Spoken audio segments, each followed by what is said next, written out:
Well, now what we're gonna do is actually head over to that mesa over there. I think I'm gonna switch rifles. I think I'm gonna try my Rock River out now.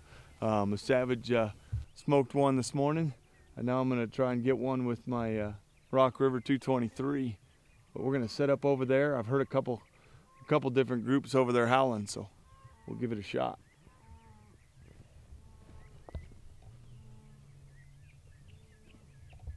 Wow. You can see we've got a bluff. You always want to use natural blocks like this. Anything on the other side of that, out here it's wide open. Any coyotes that saw us drive in or walk up so far, they're gone. We're not gonna call those in. What we're hoping to do is get one on the other side of this bluff. So we'll go crawl up, we'll see what it looks like up there and try and set up. And basically we're calling everything on the other side of that. On this next setup, we're in open country. It was great because we knew there was no way a coyote could sneak up on us. Problem was, we were on a ridge. Now I usually talk about when I use the Fox Pro call, I like to be set up away from the call. I like to try and get that call out in front of me. The only time you don't want to do that is if you're on a setup where you've got maybe a steep ridge or a bank and you're afraid you're going to open or expose yourself to coyotes that may be out there half a mile, 3/4 of a mile away. So in this setup, I just put the call about 6 feet, 8 feet away from me because I didn't want to go over the lip.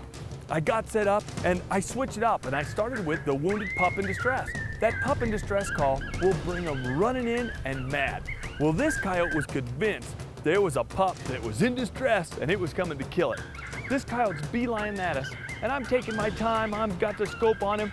I thought I'm gonna let him come about 80 yards, then I'm gonna whoop, stop him and nail him. This coyote is just going as fast as a coyote can go. And I start whooping at him and he totally ignores me. He's coming for the call.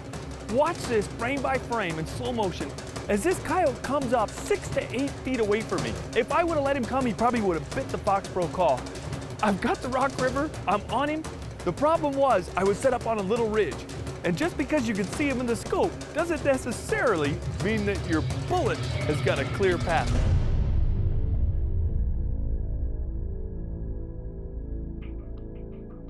As this coyote barrels right in on me, I've got to come up. And as I do that, I end up pointing the barrel right at the dirt in front of me, and I literally blow dirt and rocks all over this coyote. He took off. I took 2 more shots, but I was so frustrated at missing him, that coyote kept going. This is just a tearjerker. When you've got a coyote that comes in that close, he should be going home with you. Hey, sometimes you win, sometimes you lose. I couldn't do anything with him. Holy smokes. That howler's the way to go. We just called that coyote up to 4 feet. Yeah. Up to 4 feet. That coyote was 4 feet away from us. And he came from as far away as you can see. And I spotted him way out there. And he just kept coming. Came right on top of us here. Filled up my scope.